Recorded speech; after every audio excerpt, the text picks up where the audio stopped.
तत्रैकस्थं जगत्कृत्स्नं प्रविभक्तमनेकधा अपश्यद्देवदेवस्य शरीरे पाण्डवस्तदा. There in the body of the God of gods, the Pandava then saw the whole universe with its many divisions drawn together into one. ಚಿತ್ರ ವಿಚಿತ್ರಗಳಿಂದ ಕೂಡಿದ ಇಡೀ ವಿಶ್ವವನ್ನು ದೇವದೇವನಾದ ಶ್ರೀಕೃಷ್ಣನ ಶರೀರದಲ್ಲಿ ಒಂದೇ ಕಡೆ ಇರುವುದನ್ನು ಅರ್ಜುನನು ನೋಡಿದನು. ತತ್ರೈಕಸ್ಥಂ ಜಗತ್ಕೃತ್ಸ್ನಂ ತತ್ರೈಕಸ್ಥಂ ಜಗತ್ಕೃತ್ಸ್ನಂ ತತ್ರೈಕಸ್ಥಂ ಜಗತ್ಕೃತ್ಸ್ನಂ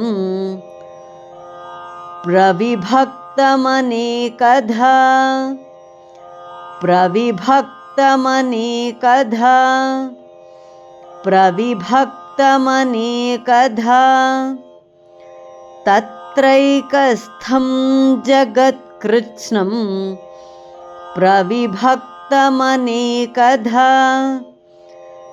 ತತ್ರೈಕಸ್ಥಂ ಜಗತ್ಕೃತ್ಸ್ನಂ ಪ್ರವಿಭಕ್ತಮನೇಕಧಾ ತತ್ರೈಕಸ್ಥಂ ಜಗತ್ಕೃತ್ಸ್ನಂ ಪ್ರವಿಭಕ್ತಮನೇಕಧಾ अपश्यद्देवदेवस्य अपश्यद्देवदेवस्य अपश्यद्देवदेवस्य शरीरे पाण्डवस्तदा शरीरे पाण्डवस्तदा शरीरे पाण्डवस्तदा